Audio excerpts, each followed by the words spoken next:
Lição hoje é a lição de número 8, que fala sobre Paulo, o discipulador de vidas, né?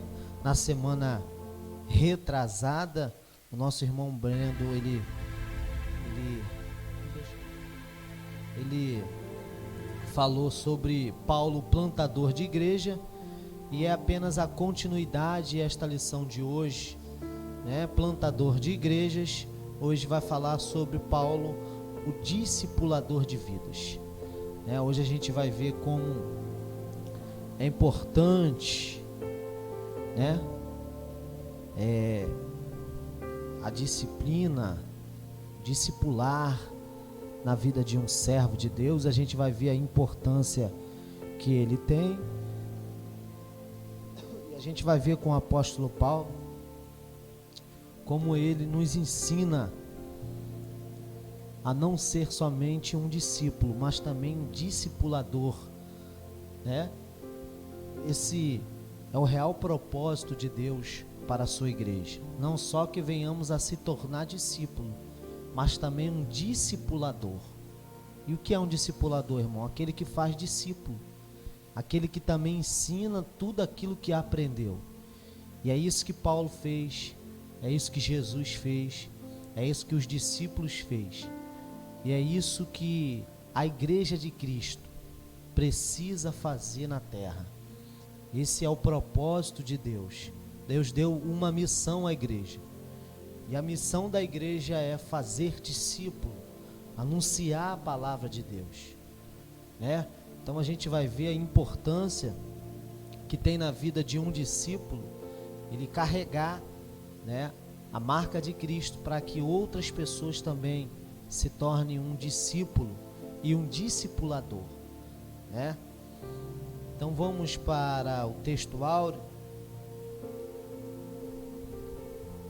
é a lição de número 8, a gente vai falar sobre o discipulador de vidas, a gente vai aprender bastante hoje. Vamos lá no 3, vamos ler todo mundo junto. Está lá em Atos capítulo 15, versículo 40 e 41, tá? Quem aí está sem a revista, o texto áureo está em Atos capítulo 15, versículo 40 e 41, nos diz assim, toda a igreja pode ler junto comigo no 3, 1, 2, 3, e Paulo, tendo escolhido a Silas, partiu encomendado pelos irmãos à graça de Deus, e passou pela Síria e Cilícia, confirmando as igrejas. Atos 15, versículo 40 e 41. O contexto desse texto que acabamos de ler, a gente vai ver que no capítulo 13, glória a Deus, Deus está na casa, que Paulo, juntamente com Barnabé, Paulo juntamente com quem, irmãos? Barnabé. Não vamos deixar o sono, o cansaço nos vencer, vamos aprender hoje a ser um pouquinho dinâmico. Paulo e Barnabé foi separado por Deus, né? Nós lemos isso na igreja primitiva ainda, a Bíblia vai dizer que Barnabé foi uma ferramenta assim muito importante na vida de Paulo, né? Quanto muitos não acreditavam, quanto muitos não esperava que Paulo se tornaria um grande homem de Deus, um grande missionário, Barnabé foi uma ferramenta dessa de Deus para a vida de Paulo. Então Barnabé é uma pessoa muito importante. O nome Barnabé significa o filho da consolidação, aquele que conforta, né? Então Barnabé foi uma pessoa muito importante no início do ministério de Paulo, né? E a Bíblia vai dizer que eles passaram um momento em que a igreja, em que o próprio Espírito Santo disse: separai-me a Barnabé e a Paulo para a obra que eu tenho chamado. Foi para a primeira viagem missionária. E dentro dessa viagem missionária, irmão, glória a Deus, eu estou sentindo muita graça de Deus aqui. Aleluia. A Bíblia vai dizer que Barnabé tinha um sobrinho chamado João Marcos. e Barnabé vai levar João Marcos. E no meio desta viagem, a Bíblia vai dizer que João Marcos, ele volta no meio desta viagem. E isso chateou muito Paulo, por ele ter voltado desta viagem missionária. E na segunda viagem missionária, Paulo então vai com Barnabé, e a Bíblia vai dizer que João Marcos também vai ir por vontade de Barnabé, não por vontade de Paulo. E devido a isso, houve uma desavença, uma discórdia entre os dois, né? E eu pude aprender bastante, irmãos, enquanto eu estudava, né, esta lição. Eu, analisando esse texto, eu pude perceber que Deus, ele verdadeiramente, ele une pessoas para um propósito. Você está aqui, amém? Deus, ele une pessoas para um propósito. Só que quando Deus conclui aquele propósito, essa união já não tem mais tanta importância quanto tinha para o propósito de Deus. Amém, igreja? E a Bíblia vai dizer que, passando um tempo, o que aconteceu? Barnabé não se tornou inimigo de Saulo de forma alguma. Barnabé não se tornou uma pessoa que Paulo não queria estar, não. Paulo tinha muito respeito por Barnabé. Paulo tinha muito carinho por Barnabé. Mas chegou um tempo que Paulo entendeu que Barnabé não tinha que estar do seu lado, já havia cumprido o propósito deles dois juntos. Amém, igreja? E a Bíblia vai dizer então, nesse texto que nós acabamos de ler, que Paulo então vai escolher um homem chamado Silas. Amém? Paulo vai escolher Silas. E é o texto que nós lemos. E tendo Paulo escolhido Silas para a terceira viagem missionária de Paulo.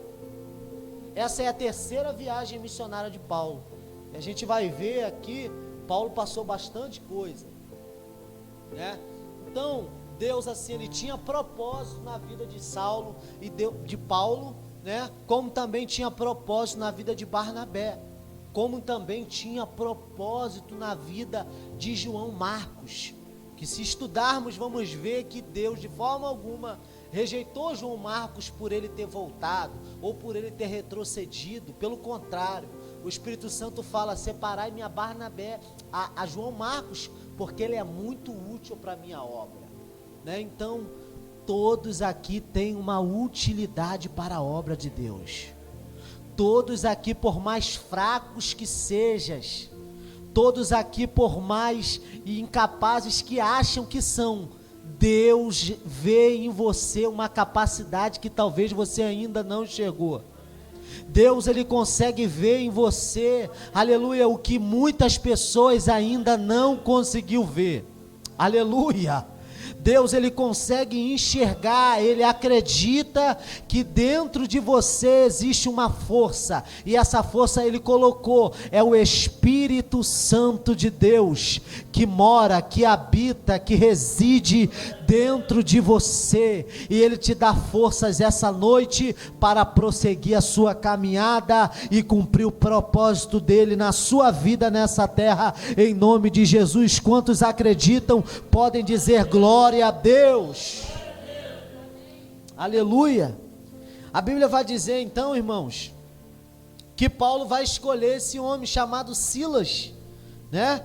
E eles partiram, né, encomendados pelos irmãos à graça de Deus, e passou pela Cilícia, pela Síria, pela Cilícia, confirmando as igrejas, né? Então, meus amados, vamos para a verdade prática, né? Verdade prática nos diz assim, ó: o discipulado cristão forma discípulos de Cristo, para que o imitem de forma que Deus seja glorificado na sociedade. Glória a Deus, irmãos. Isso aqui é outra coisa muito importante que a verdade prática, ela quer nos ensinar, né? Que o discipulado, irmãos, cristão, forma discípulo. Discípulo de quem? De Cristo. E não discípulo de homens. O que nós costumamos ver muito hoje em dia, irmão, né? São pessoas que foram discipulados e após serem discipulados, eles começaram a discipular outras pessoas. E fazendo dessa forma, eles se acharam dono dessas pessoas. Por exemplo, vou dar o exemplo de mim para não achar que eu estou julgando ninguém, nem falando de ninguém. Se Deus me levantou para que eu pudesse levantar o Davi como obreiro, e o Davi como obreiro, o Davi, logo após, Deus manda que eu levante ele por aprovação do Espírito Santo, por esforço do seu trabalho, levanta ele como diácono, após o diácono, o presbitério, o presbitério, o evangelista, um missionário. E ao chegar um tempo, o Davi achar que ele deve, que Deus manda ele para algum lugar, e eu chegar para Davi e dizer: não, Davi, você não pode, você é meu discípulo. Não. O que a verdade prática, o que Paulo está nos ensinando aqui nesta lição, é que o discipulado cristão forma discípulo de Cristo, e não discípulo de pessoas. O que existe hoje de discipulados, né, que discipulam pessoas e querem se achar dono delas, essas pessoas se enganam. Por quê? Porque eu não tenho esse poder, eu não tenho essa autoridade para ser dono de ninguém. O pastor, o líder, nenhum pode achar que por vontade, por ele levantou, por ele ter acreditado, né, na vida daquela pessoa, não foi obra dele, mas foi sim obra do Espírito Santo. O que nós somos é ferramentas de Deus para outras vidas. Nada mais e nada menos o que eu fazer para o Davi, eu estou cumprindo o que a palavra manda eu cumprir. Eu não estou fazendo nada além daquilo que me é dado. Eu preciso fazer discípulo. Eu não posso me achar dono daquele discípulo. Eu não posso me achar proprietário daquele discípulo. Então, se você hoje faz discípulo no seu trabalho, se você hoje faz um discípulo na sua casa, se você hoje faz um discípulo, talvez aqui na igreja, por uma amizade, talvez você tenha afinidade mais com aquela pessoa, você não pode se achar dono daquela pessoa. Aquela pessoa, ela tem um dono, e o dono dela se chama Jesus Cristo. E se o desenvolvimento dela é capaz de levar ela a um nível mais elevado, isso não é mérito meu, isso não é mérito seu, mas é obra do Espírito Santo. É o Espírito Santo que capacita o Davi, é o Espírito Santo que capacita o presbítero, é o Espírito Santo que capacita a Raíssa, é o Espírito Santo que capacita o Laureci, é o Espírito Santo que capacita a cada criança, a cada jovem, a cada obreiro, para que ele alcance, aleluia, um nível que Deus quer que assim seja. E nós precisamos aprender isso. Porque eu acredito e eu creio, esta igreja é uma igreja missionária. E daqui a um tempo, meus irmãos, Deus ele vai levantar muitas pessoas aqui, vai ter escolas, vai ter disciplinas. E nós precisamos entender isso. E essa revista é muito importante, a palavra de Deus é muito importante para aprender. E nós precisamos guardar isso. Não é porque hoje a gente tem um filho e a gente vê aquele filho crescer, por mais amor que a gente tenha, carinho que a gente tenha com aquele filho, nós não podemos prender a obra de Deus na vida daquele filho nosso, na vida daquele discípulo que a gente criou, daquele discípulo que a gente fez. Quantos estão entendendo? Digam amém. Amém. Glória a Deus. Então vamos adiantar. Os objetivos gerais hoje é relevar a missão integral da igreja do discípulo, pregar e ensinar. Irmãos, integral, eu achei isso aqui muito importante. né? É relevar a missão integral da igreja. Porque não pode ser pela metade. O discípulo de Cristo, ele precisa ser uma pessoa integral, de forma completa à obra de Deus. Eu não posso ser um discípulo pela metade. Eu tenho que ser um discípulo integral à obra de Deus, integral à igreja do Senhor Jesus, integral nas atividades da igreja. Eu preciso aprender isso, e é isso que Paulo vai nos ensinar nesta lição.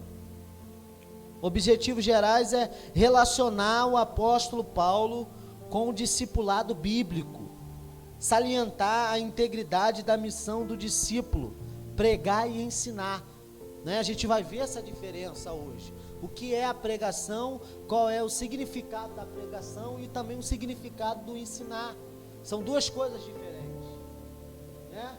Pregação e ensinar, né? Ou doutrinar, tá? É ponderar o discipulado com pessoas de outras culturas, tá?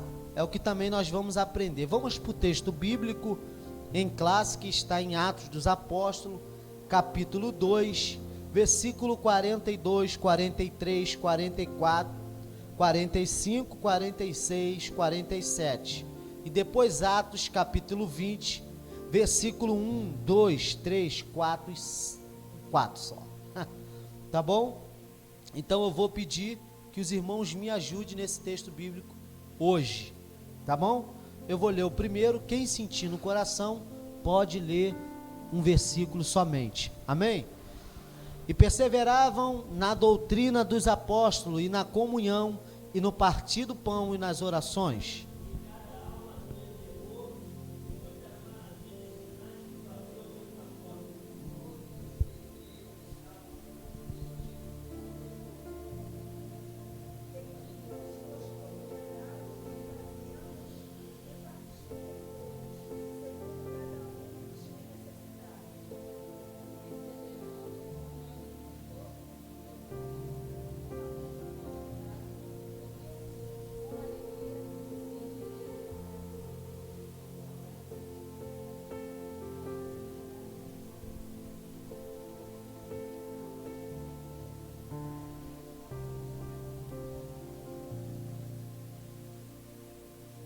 Depois que cessou o alvoroço, Paulo chamou a si os discípulos e, abraçando, saiu para a Macedônia.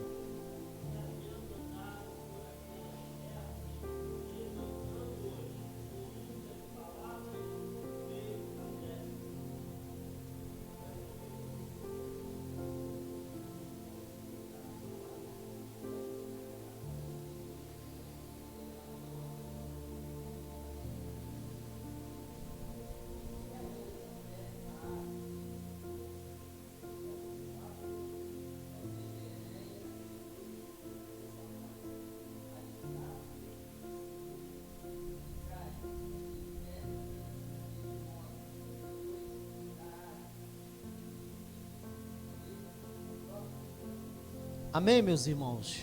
Então aqui a gente lê um texto, né, do início da igreja primitiva, que toda a igreja perseverava na doutrina dos apóstolos, ou seja, nos ensinos bíblicos, né?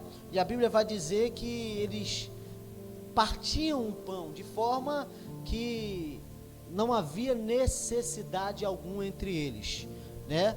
E também havia muito temor entre os irmãos da igreja primitiva, né?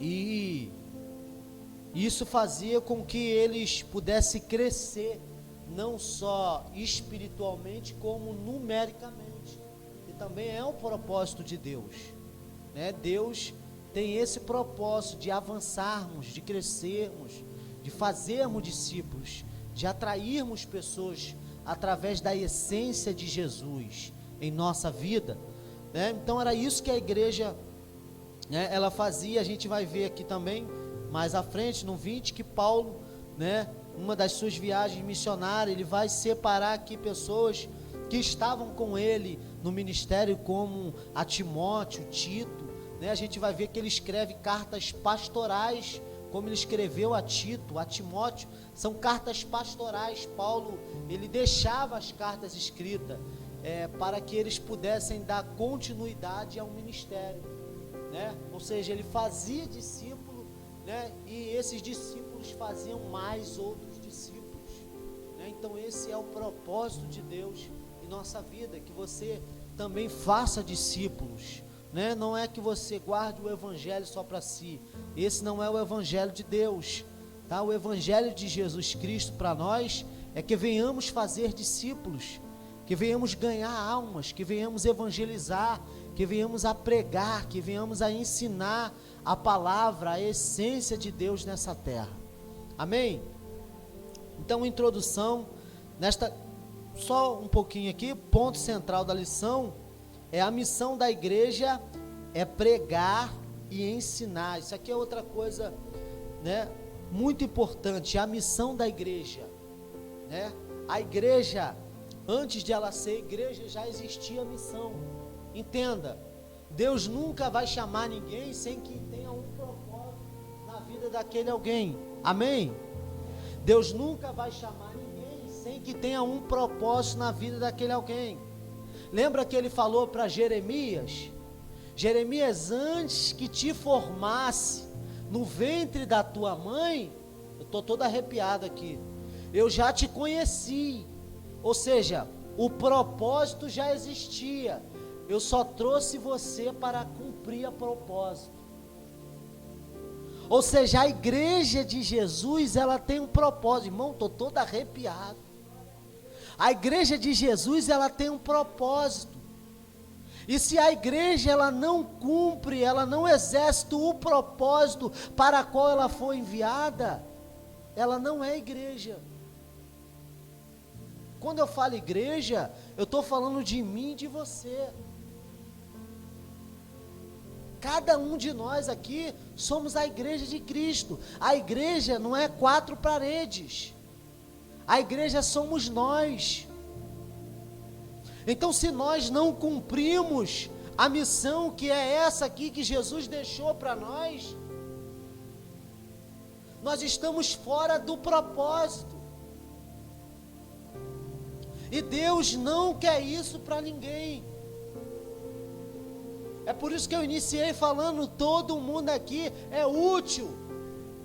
Todo mundo aqui, Deus tem um propósito. Você não está aqui por um acaso. Você não está vivo por um acaso. Deus ainda tem propósito. Olha quanta gente já se foi, mas você está de pé. Por quê? Porque você é bom? Não, porque Deus ainda tem propósito na sua vida. E nós precisamos procurar em Deus esse propósito. E se você ainda não sabe, o segredo está aqui, irmãos, na palavra. A palavra te orienta, a palavra te ensina. Jesus falou, eu sou o caminho. Jesus é este caminho. A palavra diz que lâmpada para os meus pés é a tua palavra e luz para o meu caminho. O que precisamos é conhecer essa palavra. O que precisamos é mergulhar nesta palavra, para que não venhamos a fugir desta missão, para que não venhamos a fugir desse propósito. Ou seja, Deus criou a igreja, irmãos, para a missão. Deus criou a igreja para a missão. Lembra disso? É só a gente analisar o início de tudo. Jesus começa o seu ministério e ele vai começar a chamar pessoas. Ele vai começar a chamar homens que não eram letrados, homens que eram incapazes, homens que não tinham estudo. Aleluia!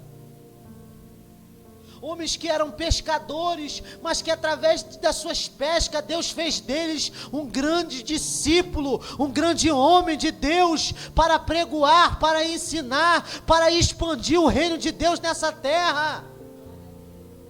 Ei, para de olhar para as suas impossibilidades, Para de olhar para os seus defeitos, para as suas falhas, para as suas limitações.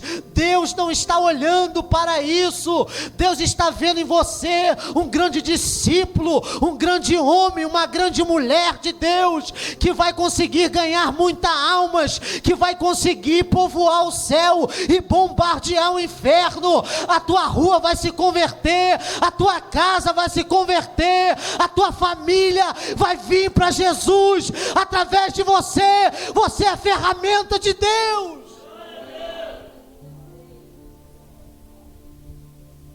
Jesus não conta com grandes homens, claro, não desprezando os estudos. Não, irmãos, eu amo o estudo, eu amo estudar. Mas eu vejo muitas pessoas limitando o poder de Deus na sua vida. Você não pode fazer isso. Deus te chamou, Deus te escolheu, a Bíblia fala isso. Não foi você que me escolheu, foi eu que escolhi vocês, para que vás e deis frutos, e os vossos frutos permaneçam. É isso. Vamos falar mais um pouquinho sobre isso, sobre a semente que Deus colocou em nossa mão. Introdução: nesta lição veremos os aspectos gerais do discipulado, com destaque para o papel de Paulo no processo do discipulado nas igrejas que plantou. Percebemos que esse foi o meio pelo qual o nosso Senhor nos concedeu, para que os que recém-nascidos na fé fossem formados segundo o caráter de Cristo, tá? Que já existe em nós. Paulo e o discipulado bíblico. O princípio do discipulado na igreja primitiva baseava-se na ordem da grande comissão que Jesus deu aos seus discípulos, por ocasião de seu aparecimento e despedida em Mateus 28. Após o Pentecoste, quando a igreja nasceu historicamente, o cuidado com os recém-nascidos na fé precisava ser bem estruturado.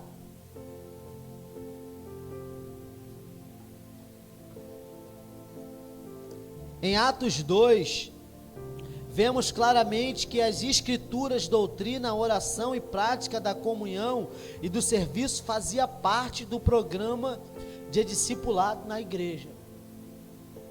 Então isso acontecia, isso que nós precisamos entender, nós que discipulamos também, que todo recém-convertido, ele é atraído, nós vamos falar aqui pela pregação do evangelho. Eu fui atraído, Deus falou comigo em sonho, e eu fui na igreja e ouvi uma linda mensagem, que talvez para muitos não era, mas naquele dia para mim, trouxe a clareza de Jesus. Foi João 4, uma mulher que estava com sede, que tinha vários maridos, que não tinha com quem pudesse matar a sua sede. Jesus aparece para ela dizendo: eu vou te dar uma água, que você nunca mais vai ter sede. Até o evangelista Átila, eu não me esqueço disso, no culto na casa da irmã Marlene. E aquilo ali, irmãos, trouxe para mim uma fonte que gerou em mim. E eu tive pessoas que esteve do meu lado para que pudesse alimentar esta semente que foi regada dentro de mim. Os pastores estão aqui, são ferramentas também principais, né, que me ajudaram muito nisso, né? Então, nós também precisamos fazer isso. Talvez você tenha um amigo, talvez você tenha uma pessoa que você talvez ganhou para Jesus, mas talvez você esqueceu. Aquela pessoa aceitou Jesus, aquela pessoa conheceu Jesus, mas você não deu continuidade, você não deu os cuidados que a semente precisa. A semente não basta somente ser lançada, ela é lançada, claro que quem vai dar esse crescimento é o Senhor, mas nós precisamos cultivá-lo. Nós precisamos sempre estar ali, ensinando, doutrinando. Olha, a palavra diz isso, a palavra diz isso, sempre mostrando, sempre alertando. Isso é um discipulado. Mas se a gente larga de irmão, irmãos, a gente não consegue ver o crescimento. E a gente aprende isso na igreja primitiva. Que eles não só cresciam numericamente no dia de Pentecoste, mas após aquele dia que houve aquela expansão, o que aconteceu? A Bíblia diz que eles perseveravam. Eles perseveravam em quê? Na doutrina. Irmão, mas o que tem de gente hoje que não gosta de doutrina, não gosta de palavra, e se esquece que é a palavra que deixa o crente de pé, é a palavra que faz o cristão vencer, é a palavra que faz o cristão, aleluia, ir a lugares que ele nunca imaginou chegar. É a palavra, irmãos. Não é uma revelação, não é um fogo, porque o fogo passa. Você pode se arrepiar aqui agora, mas a palavra de Deus não. A palavra de Deus, ela é como sino, é como um martelo que esmiuça a pedra.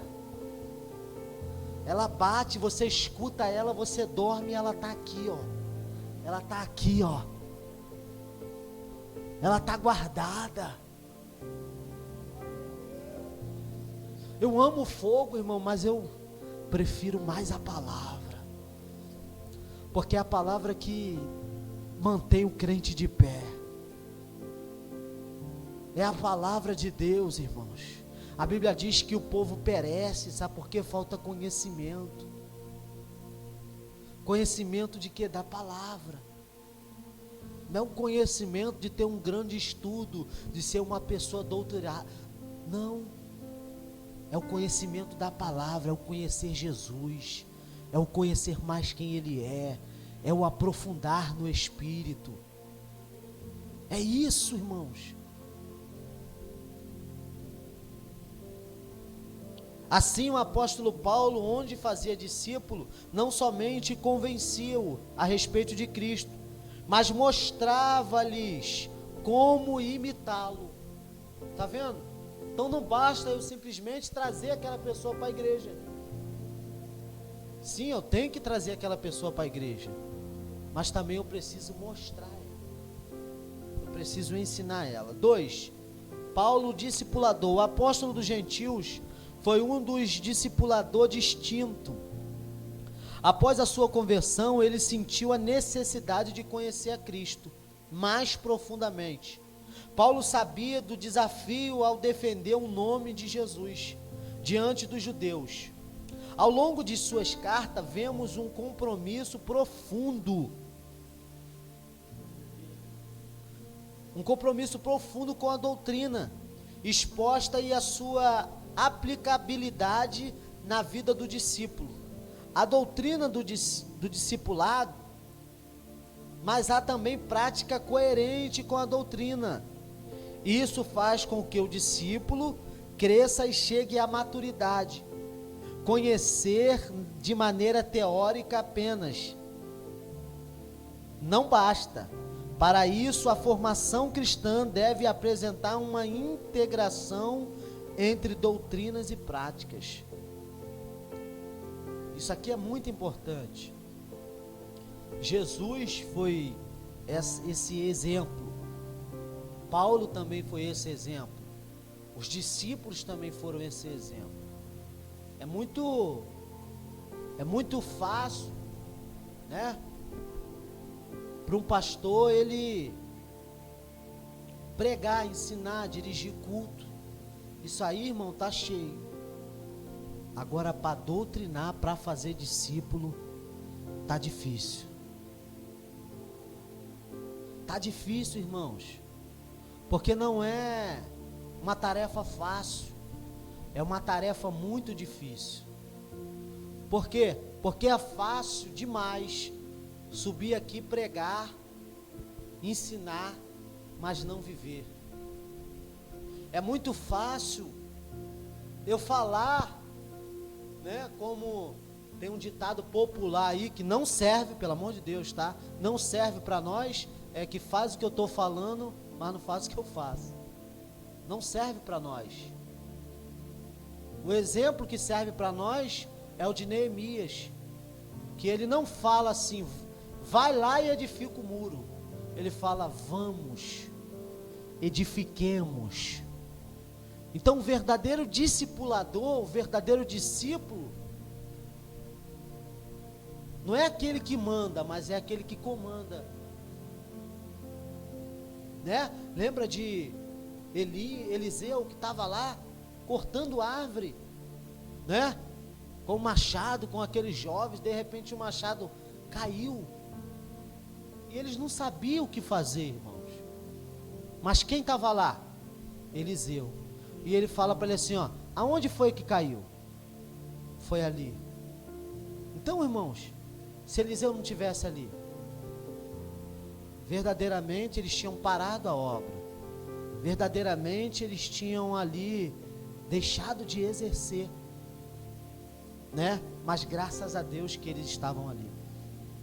Então isso mostra, né, que o verdadeiro líder, o verdadeiro discipulado, ele precisa não mostrar somente na teórica, mas também na prática. Discipulado, né? Pode falar a pergunta que o senhor ia fazer.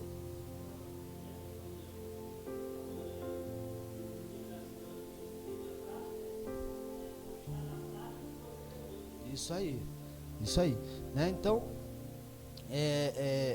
conhecer de maneira teórica apenas não basta. Para isso, a formação cristã deve apresentar uma integração entre doutrinas e prática, né, irmãos?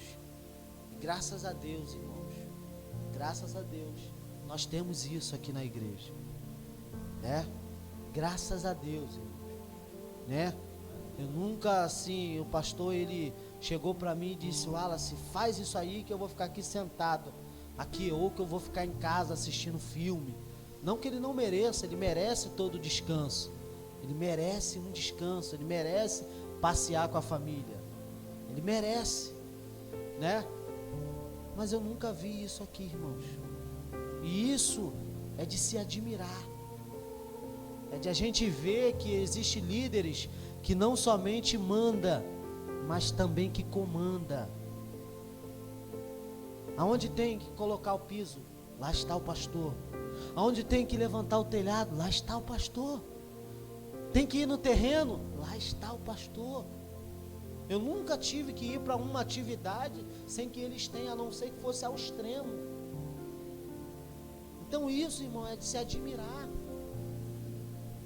Então, isso é um exemplo que a gente traz para nós. Isso é um exemplo que a gente deve guardar para fazer o mesmo. Amém? Glória a Deus. 3, não só o pastor, como também a pastora, tá, irmão? Né? Quando eu falo assim, o pastor, a sua esposa também está sempre junto.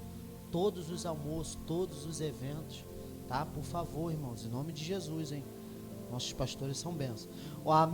A metodologia de Paulo para o discipulado. O primeiro passo, eita, a hora já está avançada. O primeiro passo para o discipulado de Paulo era pregar o evangelho e, pelo poder do Espírito Santo, convencer as pessoas acerca de Cristo. Então, a partir dos primeiros convertidos, ele plantava uma igreja na cidade. Ao plantar, o apóstolo ficava ali o tempo suficiente para firmar os passos dos novos convertidos, como seu ministério envolvia itinerância.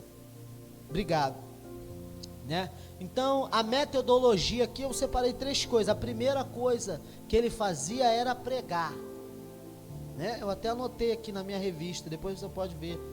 A primeira coisa que ele fazia da metodologia de Paulo, né, para um discipulado, era pregar. Ele pregava, ele ganhava aquela pessoa para Cristo e depois ele plantava, ele ficava um tempo ali.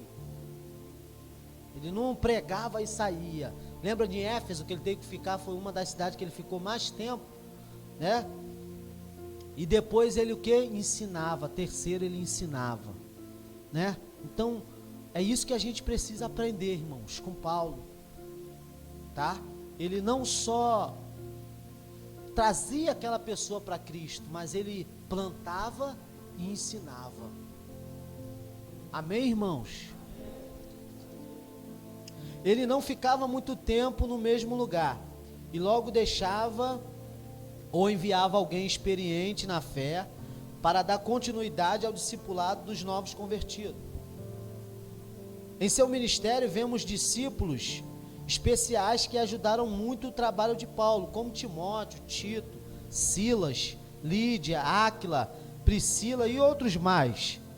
Além de fortalecer a fé dos novos convertidos, o apóstolo mantinha uma relação de comunhão e amizade com eles e os seus cooperadores. Uma lição importante aqui é destacar que a obra do discipulado envolve pessoas que sejam crentes de verdade, idôneas e que amam o Senhor e sua igreja, ao ponto de se doar inteiramente em favor de um novo convertido. Irmãos, é o que eu falei, não é fácil você querer implantar, você querer botar Cristo na vida daquela pessoa. Por isso que é fácil, né? A pessoa subir, pregar e depois ir embora, mas depois o pastor que fica na prova, né? Por quê? Porque ele tem que ensinar, ele tem que doutrinar, ele tem que mostrar àquela pessoa o caminho, né?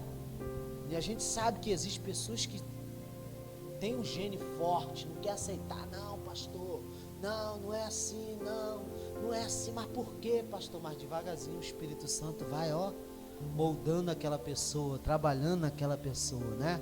Deus não chama pessoas perfeitas, né? Aleluia. 2, o discipulado e a missão integral de pregar e ensinar. A pregação a ponto de partida. Pregar o evangelho é um meio que o Espírito Santo leva pessoas à salvação. Por isso que eu falei que ia falar sobre a pregação. Então a pregação, né, ela tem o poder de convencer a pessoa, né? A mensagem de Cristo, ela tem esse poder. Ela convence a pessoa, né? Seja ela talvez num louvor, porque existe isso, mensagem em louvor, né? Hoje em dia os louvores, né, a maioria deles são baseados em texto bíblico, né? Em alguma passagem, quem mandou largar a rede, quem mandou você parar, é baseado em um texto, né? Então, muitos deles, né, o Espírito Santo, ele vai trabalhando na vida da pessoa durante um culto. Então, quando chega a mensagem, a pessoa, muitas delas não espera nem falar, quem quer aceitar Jesus? Ela já está de mão levantada ou já está aqui na frente. Por quê? Porque a mensagem tem esse poder, a palavra tem esse poder. Eu não tenho, você não tem, o pastor, apóstolo, bispo, ninguém tem esse poder. Mas a palavra de Deus, a Bíblia diz que é mais afiada do que qualquer espada de 2 gumes. Ela penetra entre a divisão da alma e do espírito, juntas e medulas, aptas para discernir intenções e pensamentos. A palavra de Deus é poderosa, meu irmão. A palavra de Deus é poderosa. Aleluia. Então a pregação tem esse, né, poder, né, de trazer a pessoa a Cristo, né? Mas não basta simplesmente a pregação, é necessário o ensino. Vamos pular aqui só para o segundo ponto, que diz assim, nada pode substituir a dimensão que eu sublinhei aqui, está um pouquinho mais abaixo, no 1 mesmo, tópico 2, subtópico 1. Nada pode substituir a dimensão proclamatória da igreja. Ou seja, os louvores são bons, as músicas são boas, mas não pode substituir a palavra. Nada pode substituir a palavra, nenhum culto, nenhuma igreja, irmão, né? Então, hoje em dia, aqui não tem isso, graças a Deus. Mas a gente vê igrejas que tem louvor do começo ao fim. Aí para a palavra é 5 minutos, 10 minutos. Né? Não foi esse o ensino de Jesus. Né? O ensino dos apóstolos, o ensino, né, dos nossos irmãos. Lembra lá de Esdras, Neemias, na restauração, na reconstrução dos muros. Eles ficavam horas, irmãos, lendo a palavra, meditando na palavra, porque eles acreditavam e eles sabem o poder que existe na palavra.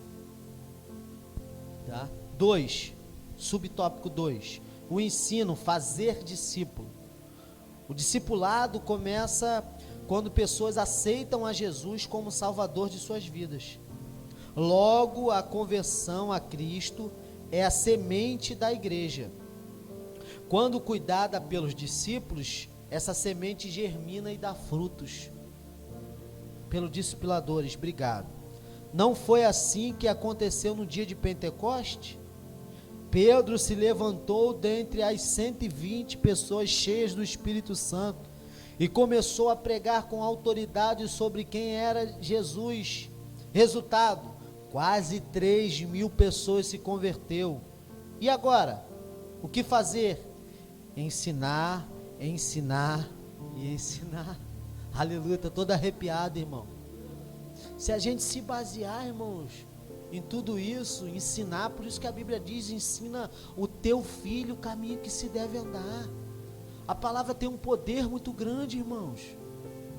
Quando a gente usa a palavra, é para ensinar outras pessoas. Quando a gente usa a palavra para ensinar o caminho, para doutrinar, irmãos. Aleluia. Você é um bem-aventurado. Aquela pessoa só erra se ela quiser, só vai para o abismo se ela quiser. E foi isso que Pedro fez. Ele não sabia o que fazer. E tomado pelo Espírito Santo, ele vai ensinar tudo que Jesus ensinou a ele. Ele vai passar aqueles 3 anos e meio que ele passou com Jesus, agora ele vai ensinar as outras pessoas. E o que é que eu e você temos ensinado? O que é que eu e você temos passado para outras pessoas? Qual ensinamento que nós temos passado? Qual experiências que tivemos com Cristo que nós estamos passando para outras pessoas? Precisamos, irmãos, exalar o perfume de Cristo. Precisamos fazer com que as pessoas vejam em nós o brilho do Espírito Santo de Deus. E como é que eles vão ver o brilho do Espírito Santo em nós? Quando eu estou com a Bíblia debaixo do braço, quando eu estou de terno e gravata, quando eu estou com saia de coque, quando eu pratico a justiça, quando eu pratico a palavra, quando eu pratico tudo que o pastor ensina, tudo que o missionário, que o presbítero, tudo que é ensinado em cima deste altar. As pessoas olham para nós e vê o brilho do Espírito Santo, sem precisar de abrir a boca, sem precisar de falar. Olham para mim, olham para você e dizem: você é crente.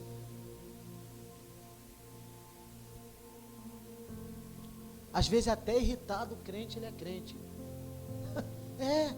Aconteceu isso com Pedro, quando negou Jesus. A mulher estava lá, ele irritado porque negou Jesus. A mulher olha para ele e diz: tu parece com o Nazareno,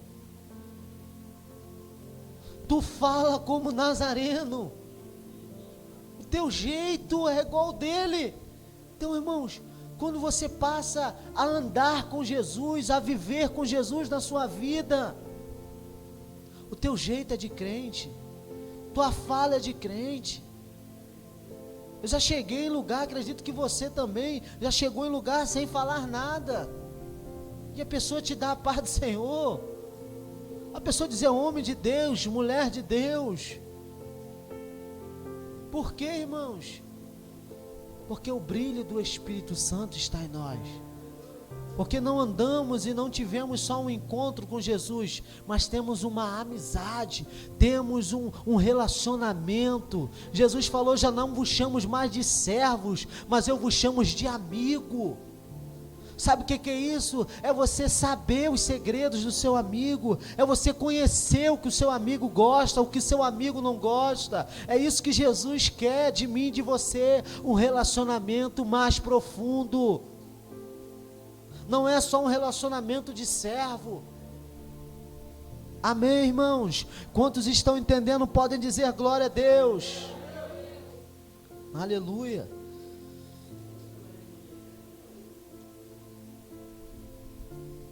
Acho que não vai dar tempo. Eu respondo no final para o senhor, tá? Então vamos lá. Eu não falei sobre ensinar, né? Pregação e ensino, obrigado. É um lugar, pregação e ensino. A igreja local é um lugar onde a palavra de Deus deve ser proclamada com autoridade, em que pessoas sejam atraídas pelo Espírito Santo a Cristo. Mas a igreja também é um local de formação por meio de ensinos bíblicos. Por isso que as reuniões de escola dominical e cultos de ensino da palavra são instrumentos importantes para forjar o caráter cristão e formar pessoas, crianças, adolescentes, jovens e adultos que imitem a Cristo em suas vidas. E essa é uma das nobres missões da Igreja de Cristo, né? Então, ensino gera o que? Conhecimento. Pregação, né? Te convence a Cristo, convence o pecador a Cristo. E o ensino, a doutrina, te gera conhecimento. É por isso que a gente não pode estar lá dentro do livro de Osés 6, que o povo perece porque falta conhecimento. Não. Nós precisamos estar na igreja como a igreja primitiva, a igreja que perseverava unânime em oração, em jejum. Como o pastor sempre levanta a propósito, jejum segunda, quarta, sexta. Vamos orar, vamos jejuar por essas pessoas, orar pelos irmãos que estão passando necessidade. Isso é importante. Quando a gente compreende isso, irmãos, aleluia, a gente passa a viver aquilo que Deus sonhou para nós. Mas se a gente achar, não, é coisa que eu não preciso, não precisa mais de fazer isso, você vai ficar no raso. Você não vai viver uma vida profunda com Deus, você não vai experimentar o sobrenatural. É como os discípulos estavam no meio daquele barco, e Jesus está andando sobre aquela tempestade, mas só tem um corajoso que acredita. Se é tu mesmo, manda eu ir ter contigo. Ou seja, irmãos, você só vai viver o profundo, o sobrenatural, se você tiver coragem de acreditar naquilo. Se você não acreditar, se você não crer, você vai ficar na expectativa somente, de espectador, vendo Deus levantando a irmã, vendo Deus levantando o irmão, vendo Deus usando a irmã, vendo Deus usando o irmão. Pedro, que andou sobre as águas,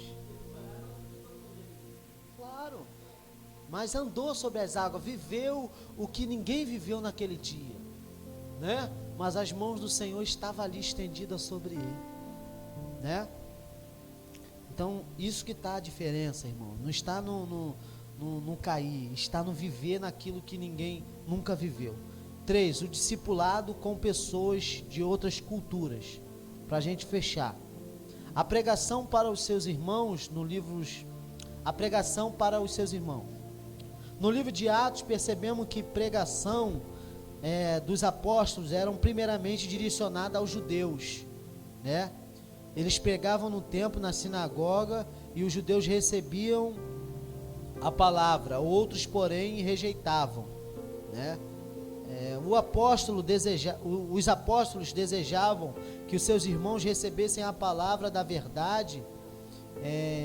Entretanto, o desafio diante da lei de Moisés com o fenômeno da conversão entre os gentios se revelaria num complexo, conforme nos mostra a questão cultural entre os judeus, hebreus e helênicos. O derramamento do Espírito na casa de Cornélio e o concílio de Jerusalém, o evangelho entre os gentios trouxe um grande desafio para a igreja que crescia. Vou resumir, o evangelho começou entre os judeus, lembra? Só estava ali entre eles. Esses 3.000 que se converteu lá eram judeus, né? 120 estavam perseverando, mas somente os judeus tinham esse conhecimento. Aonde que o evangelho ele vai expandir aos judeus? Lá em Atos capítulo 8, na casa de Cornélio. Deus vai descer um lençol para Pedro, né? Que havia um animal imundo, e Deus fala para ele, mata e come. Aí ele fala, não, Senhor, jamais eu comi coisa imunda. Aí Deus falou, como é que você chama de imundo aquilo que eu santifico? Então ele estava fazendo acepção de pessoas, achando que somente os judeus mereciam a palavra de Deus e tinham o direito de ter Cristo, de ter Jesus, de ter o evangelho. Até que Jesus vai mostrar para ele em uma visão que não era aquilo. Aí o evangelho vai começar a chegar aos judeus lá na casa de Cornélio. E daí as pessoas vão passando, outras culturas, pessoas que adoravam a outros deuses, que adoravam a imagem, a gente vai ver isso aqui, né? Então não era algo que era para ser assim de uma hora para outra, né? Você não consegue tirar a imagem na vida de uma pessoa que é católica de pé roxo de uma hora para outra. Se deve o respeito àquela pessoa. Uma pessoa que é devota de São Jorge, né? Você não pode chegar naquela pessoa agredindo aquela pessoa. Essa imagem é do cão, é do diabo, você vai para o inferno, você vai, entendeu? Mas se você, com a palavra de Deus, irmãos, né, você vai mostrando o caminho àquela pessoa. Com a palavra de Deus, com o tempo, aquela pessoa ela vai percebendo que aquilo ali não agrada a Deus, que aquilo ali não convém. Rapidinho, não pode falar.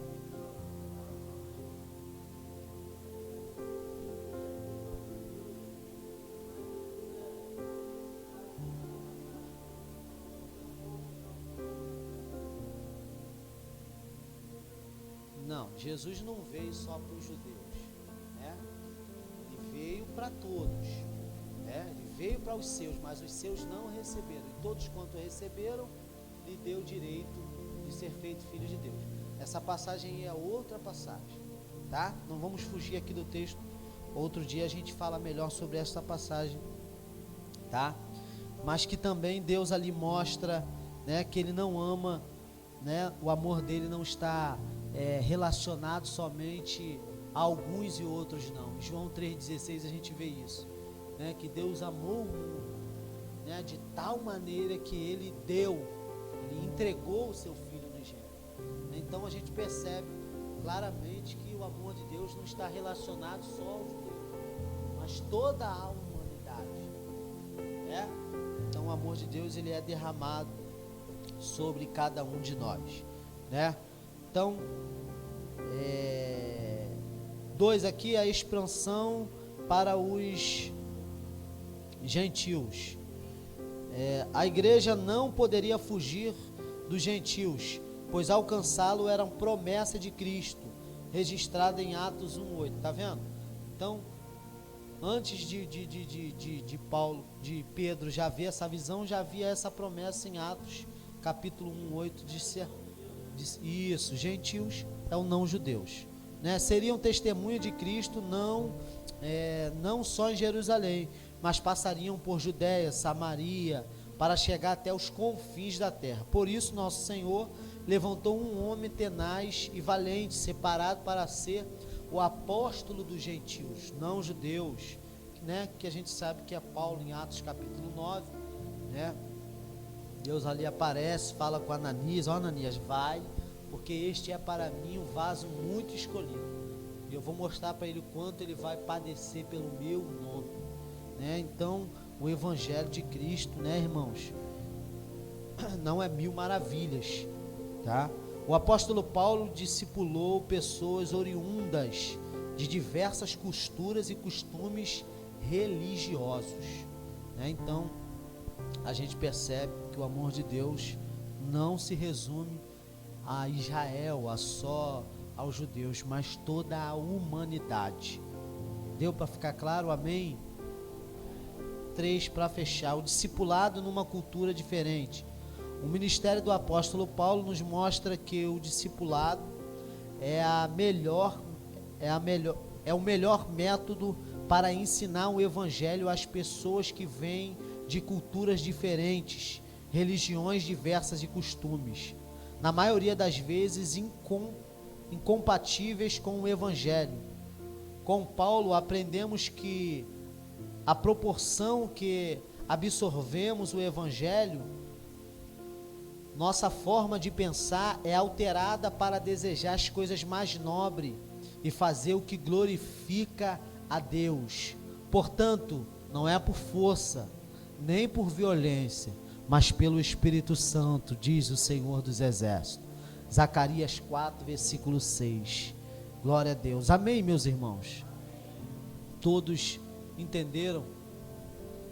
Conclusão: o discipulado leva em conta a pregação e o ensinamento. Ele nos apresenta um desafio grande para interagir com pessoas oriundas de culturas completamente opostas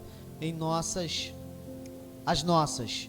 Aqui temos a promessa do Espírito Santo para apresentar o Evangelho com sabedoria e poder. Ele nos usa como instrumento e convence o ser humano do seu real estado. Glória a Deus por isso. Amém? Eu creio e profetizo que você se tornará um grande discipulador de Cristo. Amém? Se coloque de pé, eu quero orar por essa palavra e entregar o microfone ao pastor, para ele dar continuidade ao culto, em nome de Jesus.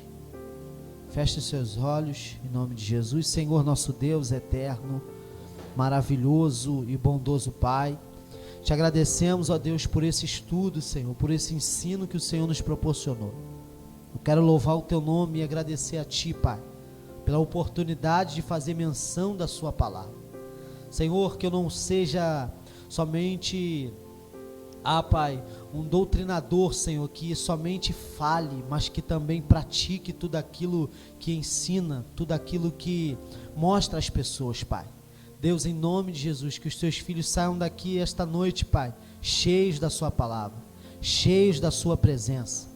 Pai, que eles possam verdadeiramente fazer discípulos, ó Pai, plantar, Senhor, e ensinar, Senhor. Eu profetizo, Senhor, que o Senhor, meu Pai, continuará, porque o Senhor já levantou pessoas aqui, e o Senhor continuará levantando grandes homens e grandes mulheres, grandes discípulos, Senhor, que farão, Senhor, aleluia, o nome do Senhor ser expandido sobre a face dessa terra. Farão, Senhor, aleluia, com que outras pessoas conheçam a Ti, conheçam o verdadeiro e o único caminho, que é o Senhor Jesus. Pai, assim eu te oro e te agradeço por essa noite, por esta palavra, em nome de Jesus. Amém. Graças a Deus. Pastor.